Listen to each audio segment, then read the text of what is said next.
let's talk price tags for your new all-natural colored foods. Yeah. I know, you're excited, right? Well, this is part of our series. This is number 3 about the change to natural food dyes versus synthetic, or the new buzzword is petroleum-based. We'll get into that one a little bit later, don't worry. Yay. But so let's put on our perfect world hats again. Let's say that there is actually a ban, because spoiler, there's not. Go back and watch the video. But let's say that there was a ban, that, spoiler alert, there wasn't a illogical way for this to happen, that we actually could produce enough natural colorants. So let's say that we do it. All the companies get on board. 70% of our grocery store, as is right now, switches over to natural food dyes. Okay? Right. Well, guess what? Your grocery bill is going to go through the roof. I mean, not just a little, an insane amount. Okay? Because every single one of those products has to be reformulated. Okay? And it's expensive. Because they're not just reformulating the recipe, switching out synthetic for natural, easy peasy. Now, every single packaging has to be redesigned. Everything from the ingredient list to the actual picture of the product, because guess what? Your product isn't going to look the same. So we need all new food photography. We need to hire a marketing firm so that way they can redesign the packaging to look more appealing, to market to you, to tell you that we are all natural, all the things. That's going to cost a pretty penny. Okay. So then on top of that, you may be wondering, well, why don't all these synthetic dye producers just switch over to making natural? I mean, because that would make sense. They're going to be out of business. So why don't they just switch over? Hop fences, if you will. Here's the problem.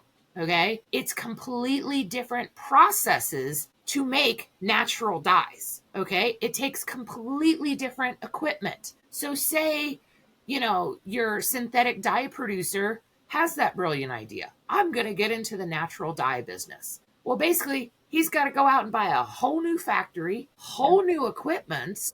Yeah. And then he's got to pray that the beet farmers and the carrot farmers have caught up. Okay. And then he's got to figure out how to process that fresh produce so quickly before it goes bad.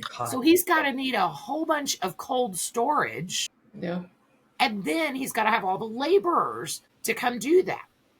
So they would be better off just filing for bankruptcy, because they will go bankruptcy trying to switch over. Okay. Like, for real though, like if you just for a minute imagine how much, say you decide that frozen beets is the route to go. The sheer volume of storage for beets would be astronomical. Like we're talking silos full of beets. And you know what? Since it's got to be cold storage, it's going to cost a lot on the energy bill too, to run those refrigerant units. I can't imagine that the EPA and, all the people that are environmentally friendly. Well, wait a minute. What if it is unenvironmentally friendly to make natural food colors? Isn't that kind of like a hypocritical stance? Well, yeah, it's natural, but the farmers had to use an insane amount of water to make it grow. We have an insane amount of waste because all we're doing is growing these crops for their pigmentation, which is only 2% of their volume, and the rest is going to waste. You see what I mean? Like, how environmentally friendly is it to be natural if it's going to cost you more? And then here's the kicker. So not only do those beets have a short shelf life, the beet color that it makes has a shorter shelf life. Okay. And have you ever gone and bought fabric? Okay. There is a big thing about if I buy same brand name, same color of fabric from one store and then go to another store and buy the same fabric, same color by the same brand, odds are good they will not be the same. They have a percentage of allowable distance because think about it. When they dye fabric, they do it in these huge lots. Right. The same thing's going to happen with natural food colors. Okay.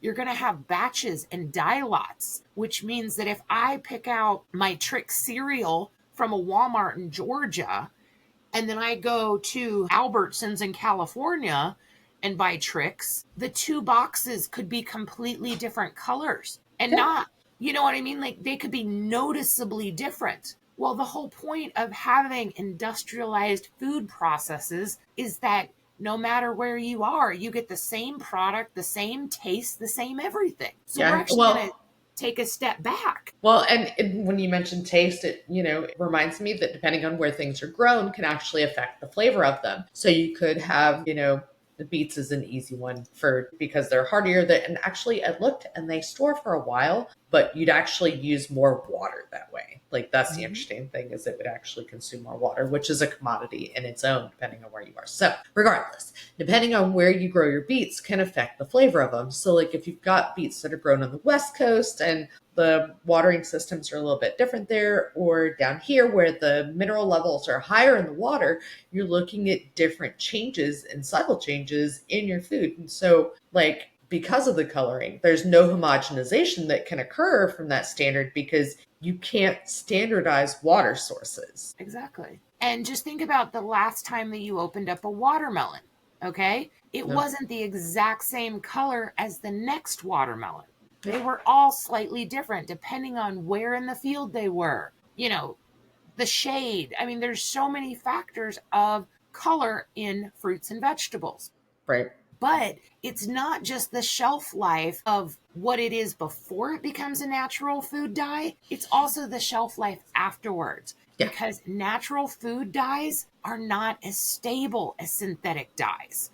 So we've already talked about that they are susceptible to heat, light, and pH balance. So that means all these foods that are in the grocery store that have a year-long expiration date, those expiration dates are going to have to be shorter, because otherwise expiration dates in general are not based on when a food magically turns bad. It's when the product will no longer be at its peak. Its peak color, peak texture, peak freshness. Yeah. And so now the expiration dates are going to be sooner because the coloring will start to fade. Right. And anything right now that you eat that comes in a clear bag, think of things like candy that comes in a clear bag, or, just marshmallows. Any of those types of things no longer can be in a clear package. So when you go to the grocery store, you won't actually be able to see the product inside, because now everything will have to be in packaging that is completely, it won't be able to be touched by light, because then that product will degrade faster. The coloring will fade. Right. Okay? Yep. So this is going to make it to where companies have to make smaller batches, and it's also going to lead to more food waste, because one of the number one things that causes food waste is as soon as that magic expiration date hits, there are millions of people in the US that automatically throw food out. Okay? Yeah. I'm talking shelf-stable pantry items, canned goods, stuff that is still perfectly fine and well to eat. People are tossing it out in the trash. Oh, it's poison. It's going to kill me. Yeah. So now our food's going to cost more. The expiration dates are going to be shorter, so more people are going to throw it away. Yep. Okay? We already mentioned that we currently import a ton of natural dyes, and if the supply chain issues and the tariffs remain in place, now it's going to cost even that much more. And who's going to pay for that? You are. Because companies aren't just going to take all that loss. They're not going to pay for the reformulation. They're not going to pay for tariffs. They're not going to pay for the food waste. You as the consumer will. So I'm telling you right now, if this was an actual ban and we changed every food product from synthetic dyes to natural dyes, your grocery bill easily will double or triple for the exact same amount of food that you buy right now. That's crazy. That is insane. And here's the kicker of all kickers. We're not changing the taste, the nutritional value, nothing of the food itself. Right. All we're changing is cosmetics. Just because a product, and say Cheetos, okay? Ultra processed Cheetos with, synthetic dyes. Yeah. You switch them over to natural dyes, those Cheetos are still ultra processed. They still have the same amount of sodium. and sugar and additives and chemicals and all the bad words. Okay. Yeah. By removing dyes Yeah. does not make your food healthier in any way, shape, or form. All it does is cost more.